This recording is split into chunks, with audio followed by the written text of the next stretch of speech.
This is Mr. Robert. Thank you, sir. Hello. Yes.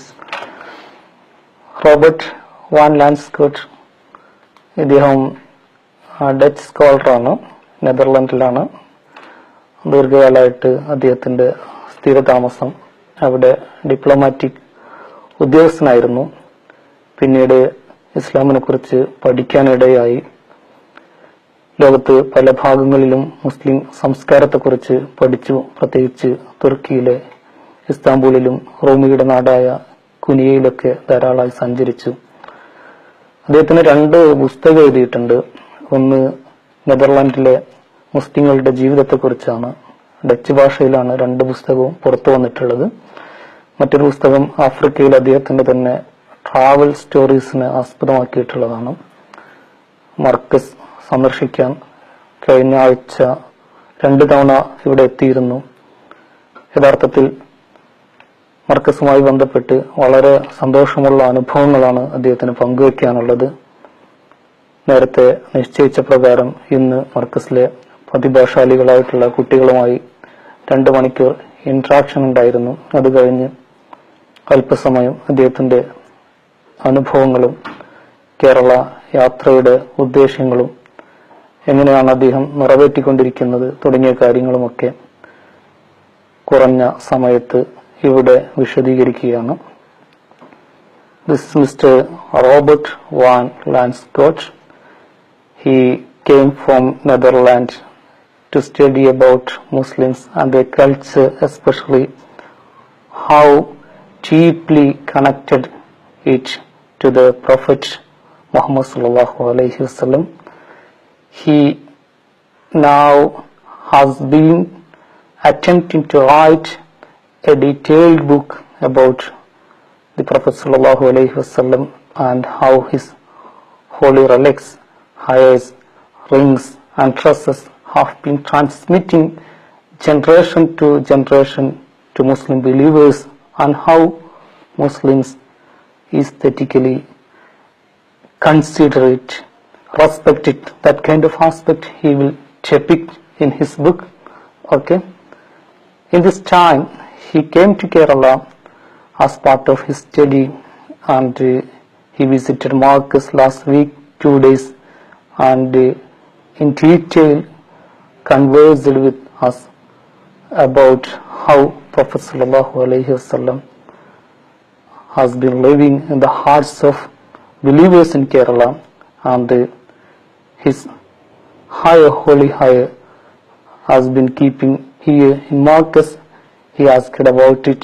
We in detail deeply described him, how we consider it, we respect it, we show the higher in the first month of every Rabiul Awwal, and how believers gather here. That kind of stories he asked, we explained. He was enthusiastically enjoyed, wrote, and we think he will explain everything in his upcoming book, inshallah. He will explain about his mission, how Marcus received him. Well, I was about a year and a half ago. I visited the Topkapi Museum in Istanbul, which has a very important collection of relics of the Prophet. And I'm myself not a Muslim, but nevertheless I was very impressed by that collection, and I immediately felt that probably behind each and every object, be it a mantle, be it a ring, be it a sandal, be it a sword, that there would be a very, very interesting, old and deep story to tell about it. So almost at the spot, while I was making that first visit, I decided to see if I could write a book about it. Yes. So the original plan was to basically concentrate and to focus on what I would find in Topkapi and stories related to the relics in Topkapi. But very quickly the project became much wider, and I decided to also look for relics and visit places where there are relics far beyond Istanbul, and so I traveled to Al-Aqsa, where there is very important relics in the Al-Burak wall. I traveled to Chechnya, where the president of Chechnya is now becoming a very important, creating a very important collection of relics. And this also brought me here to Kerala, because here, of course, there is Mr. Abu Bakr Musliar was recently, or let's say a few years ago, was received 3 hairs of the Prophet. And I felt that would give an extra scope to my book, to not limit my traveling to the strict sense of, let's say, the Middle East, but also go to India, and as I think already told you earlier, that probably I'll also try to get to Afghanistan, where there is a very important mantle in Kandahar. So I slowly the scope of the book is starting to expand.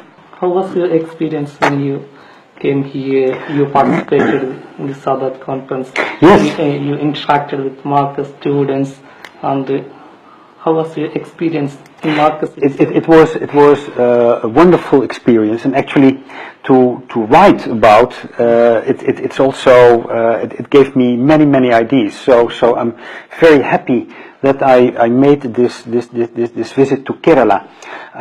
One of the reasons also that I went to Kerala, and for instance not to other places in India where hairs of the Prophet are being kept, like New Delhi and Kashmir, is that through Google, through internet, I learned that there is, within Kerala, there is different opinions about the hairs that are being kept here.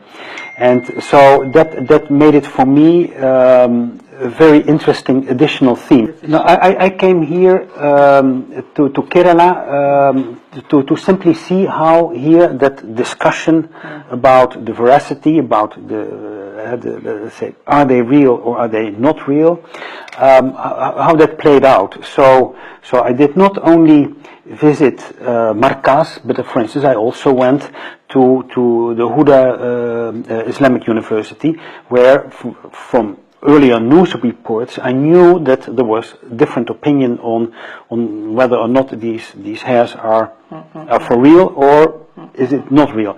And so I wanted to hear from both sides. I'm not a judge. I'm not going to say in the end I think it's real or it's not real. A debate has been going on here in Kerala's public sphere that a daily reported today. You came here to study or to institutionalize that the hair was false and to inform people around the world the hair kept here in Marcus was false. That kind of a sound produced in that report, and some Facebook posts also have seen. So what do you respond to? Well, I this morning already I heard about that article, and I think that what that newspaper wrote does not reflect my way of thinking. The article this morning implied that I had the intention to see that I could find proof that the hairs were false. Which was not my intention. My intention is simply to hear from both sides, without taking one side or the other side. So in that sense, I think that newspaper report was, on that particular part, was some parts where I recognized myself in some parts of that article, but where they implied that my basic intention is to find proofs of the hairs being false. No, that was not my intention at all. My intention is to find out more about how, let's say, a conflict about the veracity of those hairs, how it can play out in a Muslim community. And in that sense, I'm actually very glad that I also went to the Huda Islamic University, because there is a different point of view. I'm putting immense effort in writing this book. It needs lots of study, it needs traveling, it needs time, it needs energy. If you just want to do all that as a non-Muslim, to prove whether or not a relic is real or not, it really doesn't make sense. I think when you're not approaching this subject with a very open mind and want to hear many impressions and many stories and many observations, you shouldn't start writing such a book. I take no position.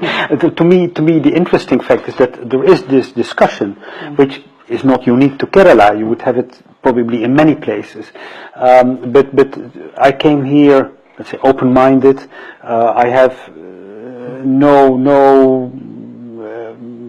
no reason to choose one side or the other side. I'm not saying they are definitely for real. To me, that's something you'll have to work out in Kerala itself. But for me, the fact that there is this discussion, I find very interesting. What happened earlier is that I had a meeting with some 20 students at Markaz, and they told me stories about how people react when the hairs are once per year are shown, and that hundreds of thousands of people show up, and that for some people it's a very emotional moment. So obviously that's something to keep in mind. It's not a discussion that you should take very lightly, because if you dismiss the veracity of those hairs, you may hurt at the same time the feelings of hundreds of thousands of people. But on the other hand, if you say they are absolutely true, they are real, you may hurt also the feelings of many other people. An additional problem is actually, and that's not even concerning the particular hair in Kerala, but it's a wider discussion, I think, that you have in Islam, whether to what level relics should play a role in your religious experience. I think in Saudi Arabia, for instance, there is among certain groups there is a hesitance to even use anything, any relic. So it's not just like a local discussion here, but it's at a much higher, almost like a worldwide level. There is also a discussion like, should even relics be considered in the way you approach Islam? Mister Robert നമ്മളുമായിട്ട് പങ്കുവെച്ചത് അദ്ദേഹം ഇവിടെ പഠിക്കാൻ വരാനുണ്ടായ സാഹചര്യം top കാപ്പി മ്യൂസിയത്തിൽ നിന്ന് പ്രവാചക ശേഷിപ്പുകളെ കുറിച്ച് അറിയുന്നു, അതിൽ തൽപരനാവുന്നു, ലോകത്ത് അതെവിടെയൊക്കെ അവൈലബിൾ ആണ് എന്ന് അന്വേഷിക്കുന്നു, കേരളത്തിലെ സവിശേഷമായ തിരികേഷത്തെക്കുറിച്ചുള്ള ഇവിടെ അത് ലഭ്യമാണെന്നും അതേക്കുറിച്ചൊക്കെയുള്ള ചർച്ചകളൊക്കെ അദ്ദേഹം കേട്ട് വിശദമായി പഠിക്കാൻ അദ്ദേഹത്തിന്റെ പുസ്തകത്തിൽ അടയാളപ്പെടുത്താനുമാണ് കേരളത്തിൽ വന്ന് ആദ്യം തന്നെ അദ്ദേഹം മർക്കസിലേക്ക് വന്നിരുന്നു. അദ്ദേഹവുമായിട്ട് ഏതാണ്ട് 1 മണിക്കൂറോളം മർക്കസിന്റെ റെപ്രസെന്റേറ്റീവ്സ് അന്ന് വിശദമായിട്ട് സംസാരിച്ചിരുന്നു. അതുപോലെ സാദാത്ത് ഡേ നടക്കുന്ന ദിവസമായിരുന്നു. അദ്ദേഹം ആ വേദിയിൽ വന്നു. വളരെ സന്തോഷത്തോടു കൂടിയാണ് തിരിച്ചുപോയത്. പിന്നീട് ഒരു ദിവസവും വന്നു. അന്നും നമ്മൾ അദ്ദേഹത്തിന് ആവശ്യമുള്ള വിവരങ്ങളെല്ലാം നൽകിയിരുന്നു. ഇതുമായി ബന്ധപ്പെട്ട് വന്ന ഫേസ്ബുക്ക് പോസ്റ്റിലെ പരാമർശങ്ങൾ ശരിയല്ല എന്നും ഇന്നത്തെ പത്രത്തിൽ വന്ന പരാമർശങ്ങളിലെ ചില വാക്കുകൾ വളച്ചൊടിച്ചതാണ് എന്നുമൊക്കെ അദ്ദേഹം വിശദമായിട്ട് പറഞ്ഞു. നേരത്തെ വ്യക്തിപരമായിട്ട് സംസാരിച്ചപ്പോഴും അതേക്കുറിച്ച് വിശദമായി തന്നെ സംസാരിച്ചിട്ടുണ്ട്. ഒരു പബ്ലിക് ഒപ്പീനിയൻ പ്രകടിപ്പിക്കുന്ന സന്ദർഭമായതുകൊണ്ട് അദ്ദേഹം ഇവിടെ അത്ര വിശദമായിട്ട് സംസാരിച്ചില്ല. എങ്കിൽ കൂടി അദ്ദേഹം കൃത്യമായി മിസ്റ്റർ റോബർട്ട് വാക്കുകളിലൂടെ പരാമർശിക്കുകയുണ്ടായി. വളരെ ഹെൽത്തി ആയിട്ടുള്ള ഒരു ഡിബേറ്റാണ് നമുക്ക് മുന്നോട്ട് കൊണ്ടുപോയി വേണ്ടത്. നമുക്ക് ശ്രദ്ധിക്കേണ്ടത്, ലോകത്തെ ഏതെങ്കിലും പ്രഗത്ഭരായ അക്കാഡമിക്സ്, ട്രാവലേഴ്സ് ഒക്കെ നമ്മുടെ നാട്ടിലേക്ക് വരുമ്പോൾ അവരുടെ മനസ്സിൽ നമ്മെക്കുറിച്ചുള്ള ഒരു ഇമേജ് തെറ്റായി ഉണ്ടാക്കാനുള്ള ശ്രമങ്ങളല്ല. ഇന്ന് അദ്ദേഹം മർക്കസിലേക്ക് വന്നപ്പോൾ വളരെ വേദനയോടുകൂടി പറയുകയുണ്ടായി, എന്നെ ലജ്ജിപ്പിക്കുന്നു എന്ന് വന്ന റിപ്പോർട്ട് എന്ന്. അപ്പൊ അതുകൊണ്ട് നമുക്കിടയിലെ ഇന്റേണൽ ആയിട്ടുള്ള ഡിബേറ്റുകള്, സംവാദങ്ങള്, അതൊക്കെ വളരെ വ്യത്യസ്തമായ ഒരു കൾച്ചറിൽ നിന്ന് വരുന്ന ആളുകളെ അവരെ പോലും മോശമായി ചിത്രീകരിക്കാൻ ഉപയോഗിക്കുന്ന വിധത്തിൽ പ്രസിദ്ധീകരിക്കുന്നത് അതിന്റെ നൈതികതയും മറ്റുമൊക്കെ നാം ആലോചിക്കേണ്ടതുണ്ട്. എല്ലാ തരത്തിലുള്ള ഐക്യ ചർച്ചകളൊക്കെ നടക്കുന്ന ഈ സന്ദർഭത്തിൽ തീർച്ചയായിട്ടും വളരെ സന്തോഷകരവും ആരോഗ്യകരവുമായിട്ടുള്ള സംവാദങ്ങളാണ് നമുക്കിടയിൽ നിന്ന് ഉണ്ടാവേണ്ടത്.